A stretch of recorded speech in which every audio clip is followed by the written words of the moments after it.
Hello students, bio खजाना channel में आपका स्वागत है। ये मैं जो वीडियो आपको बनाता हूँ उसके मुझे पैसे नहीं मिलते हैं, बस अंतः सुखाय ये वीडियो बनाता हूँ और देता हूँ। मेरे इस मोटिवेशन के लिए आप अगर सब्सक्राइब ना किए हो तो सब्सक्राइब कर लें और जिससे मेरी वीडियो आप तक पहुंचे, और लाइक करें और दोस्तों तक शेयर, जिससे ऐसा करेंगे तो मुझे अच्छा लगेगा और आगे आने वाली वीडियो और अच्छी तरीके से आपको देने का प्रयास करूंगा। तो चलिए अब आगे चलता हूं, आज की वीडियो में देखते हैं। लेकिन इसके पहले ये जानिए कि इसके पहले जो वीडियो मैं दे चुका हूं वो हृदय, हार्ट और हार्ट के कार्य, हार्ट के फंक्शन के पूरे आपको उस वीडियो में दे चुका हूं। उसके बाद के वीडियो में जो मैं दिया हूं वो दिया हूं रक्त, रक्त के प्रकार यानी लाल रक्त कणिकाएं, श्वेत रक्त कणिकाएं और प्लेटलेट्स। इसके बाद प्लेटलेट्स में आपको रक्त का थक्का जमना, वो भी इंपॉर्टेंट है, ये दे चुका हूं। और आज की वीडियो है आपको दे रहा हूं जो शिरा और धमनी में अंतर। ये जानिए, ये वीडियो इतना इंपॉर्टेंट है कि शिरा और धमनी में अंतर लोग बहुत कंफ्यूज करते हैं। बच्चे लिखते हैं जो हाई स्कूल हो चाहे इंटरमीडिएट हो, बहुत बार जो है पूछा गया है। और कॉम्पिटिटिव एग्जाम की तो बात ही छोड़िए, उसमें भी बहुत बार ये पूछा गया है। इस चैप्टर से शिरा और धमनी में अंतर लोग बहुत कंफ्यूज करते हैं, बहुत बार आया है, चाहे जो भी कॉम्पिटिटिव एग्जाम हो। तो चलिए आज हम शिरा और धमनी की बात करते हैं। ये जानिए कि हार्ट का काम जो होता है वो पंपिंग होता है। जैसे टुल्लू मशीन एक मोटर होता है, वो पंप करता है, पानी को बाहर फेंकता है। उसी तरीके से अपना हार्ट जो है, उसके पहले आप देख चुके हैं कि केवल पंप करने का कार्य कर रहा है। पंपिंग स्टेशन कहा जाता है। ये जो पंप करता है, इसकी जो नलिकाएं हैं, जो पाइप होती हैं, ये होती हैं शिराएं और धमनियां। आज शिरा और धमनी में जो पंप करता है, जो रक्त पूरे शरीर में घूमता है, आज उसी के विषय में ये वीडियो लेकर मैं आया हूं। तो आइए देखते हैं धमनी और शिरा के बीच में अंतर। ये जानिए धमनी है। धमनी के विषय में यह कहा जाता है कि रुधिर को हृदय से शरीर के विभिन्न अंगों तक पहुंचाने का कार्य करता है। रुधिर जो होता है हृदय से, यानी रुधिर जो हृदय से, यानी बायां हृदय, हृदय से शरीर के विभिन्न भागों में, बाएं तरफ शुद्ध रक्त होता है तो शरीर के विभिन्न भागों में पहुंचाने का कार्य करती है, चाहे सर की तरफ हो, पैरों की तरफ हो, हाथों की तरफ हो, यानी हृदय से शरीर के विभिन्न अंगों में पहुंचाने का कार्य करती है धमनी। और शिरा क्या करता है? शरीर के विभिन्न अंगों से हृदय तक पहुंचाने का कार्य करता है। यानी शरीर से, शरीर के विभिन्न अंगों से, पैर, हाथ और विभिन्न अंगों से हृदय तक पहुंचाने का कार्य जो करता है वो क्या कहलाता है? वेन, यानी शिरा। आइए दूसरे पॉइंट की बात करते हैं। धमनी की गुहा सकरी होती है। ये गुहा इसकी सकरी होती है। रुधिर दबाव या प्रेशर के साथ बहता है। इसकी गुहा, ये ल्यूमेन देख रहे हैं, ये गुहा, बीच का स्पेस, ये ल्यूमेन, ये बहुत सकरा है। जब होल या छेद सकरा होगा इस पाइप में, तो कोई चीज बहुत प्रेशर के साथ, दबाव के साथ बहेगा। वही देखिए, ये प्रेशर के साथ, दबाव के साथ बहता है किसमें? धमनी में। और जब इसमें बहुत कम जगह है तो जाहिर सी बात है इसमें रक्त भी कम ही होगा। तो शरीर का इकट्ठा रक्त जो होता है, ये कहा जाए 15% भाग ही इसमें रहता है और प्रेशर के साथ इसमें रक्त बहता है। किसमें? धमनी में। आइए शिरा की बात करते हैं। शिरा में जो है चौड़ी गुहा होती है। इसकी गुहा ये देख रहे हैं ल्यूमेन, ये होल, ये छेद बीच का, ये काफी चौड़ा होता है, मोटा होता है। ये देखिए ल्यूमेन, इसमें रुधिर कम, जब मोटा होगा जाहिर सी बात है रुधिर का फ्लो बड़ा कम होगा, स्लो से बहेगा। ये रक्त जो है रुधिर कम दबाव से बहता है, फ्लो जो है रुधिर का कम होता है। और इसमें जब जगह ज्यादा है, फ्लो आराम से हो रहा है, तो जाहिर सी बात है जगह ज्यादा है तो रुधिर भी उसमें ज्यादा ही होगा। तो शरीर का 64% रुधिर इन शिराओं में होता है। तो ये भी आपको दूसरा पॉइंट भी समझ में आया होगा। तो ये चौड़ी होती है, रुधिर कम दबाव में बहता है और इसमें रुधिर का 64% भाग होता है शिराओं में। आइए अब धमनी की बात करते हैं। धमनी की दीवारें मोटी होती हैं। ये दीवार जो है, ये देख रहे हैं, ये दीवार, बाहर की दीवारें ये मोटी हैं। ये देख रहे हैं, ये मोटी, ये दीवार इतनी मोटी है। ये कहने का मतलब ये देख रहे हैं इतनी मोटी, ये दीवार है, ये इतनी मोटी है, ल्यूमेन नहीं, बीच का छेद नहीं, ये देखिए दीवार, हम इसकी बात कर रहे हैं। ये दीवार देखिए, ये दीवार इतनी मोटी है, हम ये दीवार की बात कर रहे हैं। ये इसकी दीवार, ये दीवार मोटी होती है, बाहर की दीवार जो है ये मोटी होती है, जिसके कारण धमनियां खाली अगर मोटी है तो जाहिर सी बात है वो जो है पिचकेगी नहीं, खाली होने पर वो हार्ड होगी। मोटी है तो हार्ड होगी, और हार्ड होगी तो ये जो है खाली होने पर पिचकेगी नहीं, चिपकेगी नहीं। ये खाली अगर रक्त इसमें से हो जाए तो चिपकेगी नहीं, क्योंकि इसकी दीवारें मोटी हैं। आइए हम सिरा की बात करते हैं। इसकी गुहा चौड़ी होती है। अच्छा, ये देख चुके हैं। तीसरा पॉइंट, दीवार जो है पतली होती है। इसकी दीवार ये देख रहे हैं, ये दीवार, ये बाहर की, ये दीवार देख रहे हैं, ये दीवार, ये देख रहे हैं पतली है। ये बाहर की जो भित्ति है, इसका छेद बीच का नहीं हो, ल्यूमेन नहीं, ये बाहर की दीवार, बाहर की दीवार देखिए छोटी पतली है। पतली है तो जाहिर सी बात, अगर दीवार पतली होगी और बाहर खाली होने पर तो ये क्या होगा, ये चिपकने लगेगी, पिचकने लगेगी, ये पिचक जाएगी।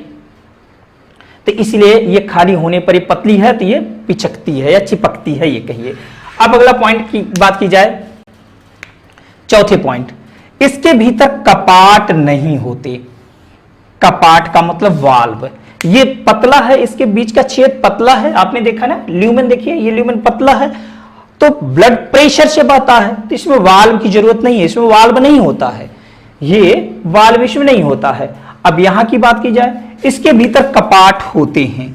आपने ये देखा कि जब ये धीरे धीरे बहता है, इसके बीच में जगह, इसके होल, ये बीच में छेद बहुत ज्यादा है, जगह ज्यादा है, तो आराम से ब्लड जब बहता है तो ये वाल्व ना रहे तो ये अशुद्ध रक्त जो है बैक हो जाएगा।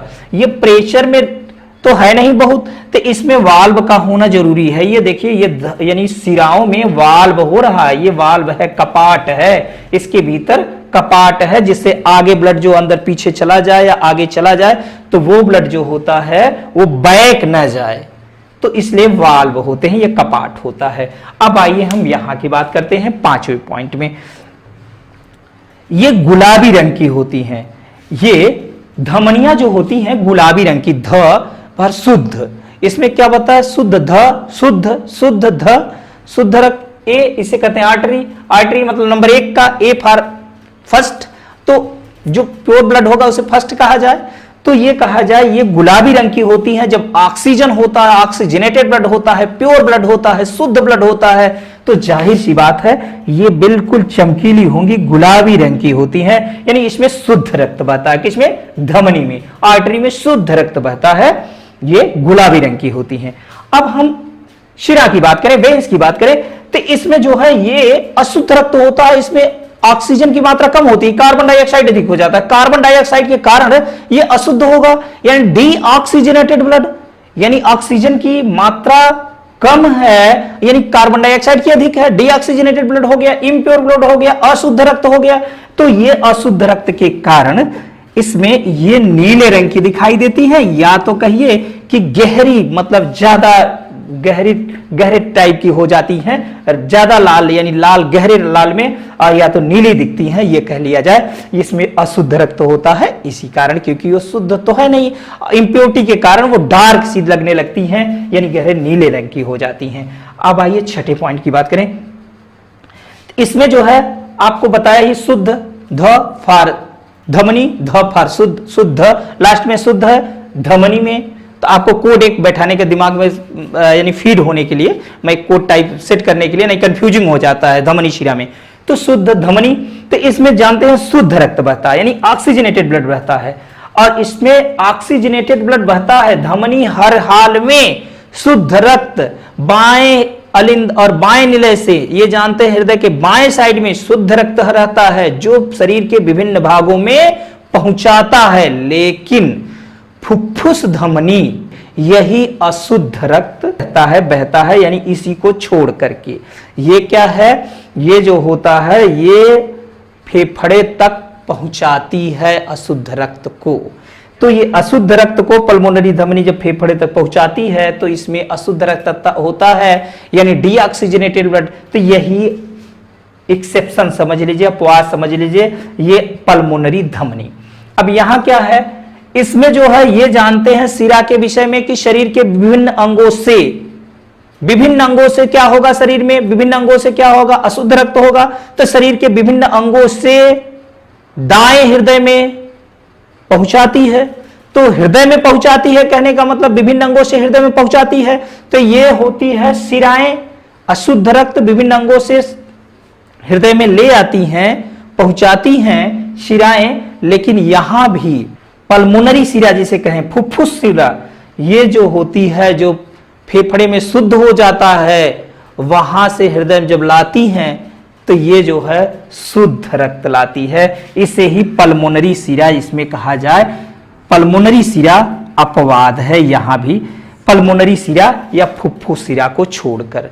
ये याद रखिए, आपको जब भी पूछेगा यही दोनों ज्यादा पूछता है। कॉम्पिटिटिव एग्जाम में बहुत बार पूछता है तो यही ज्यादा पूछ लेता है। वैसे दीवार के विषय में पूछा है और किसमें वाल्व पाया जाता है ये भी पूछा है। इंपॉर्टेंट क्वेश्चन इसमें क्या है, इसमें जो ज्यादा इंपॉर्टेंट बनता है, कई बार पूछा है एग्जाम में, कॉम्पिटिटिव एग्जाम में कई बार पूछा है, तो वो पूछा है कि शिरा और धमनी की दीवारों के विषय में पूछा है कि शिरा की दीवार पतली होती है कि धमनी की, किसकी दीवार पतली होती है, तो वो कंफ्यूजिंग करने के लिए पूछता है। तो आप जानते हैं शिराओं की दीवारें पतली होती हैं। फिर किसमें वाल्व पाया जाता है, तो आप देख रहे हैं शिरा में वाल्व पाया जाता है क्योंकि शिरा में ब्लड का बहाव स्लो होता है, बैक ना हो जाए इसके लिए इसमें जो है वाल्व पाया जाता है, या कपाट कह दीजिए हिंदी में पाया जा रहा है। फिर उसके बाद कहता है, सब जानते हैं कि शिरा में अशुद्ध रक्त विभिन्न भागों से हृदय में आता है दाएं भाग में, लेकिन वो पूछता है कि किस शिरा में शुद्ध रक्त बहता है,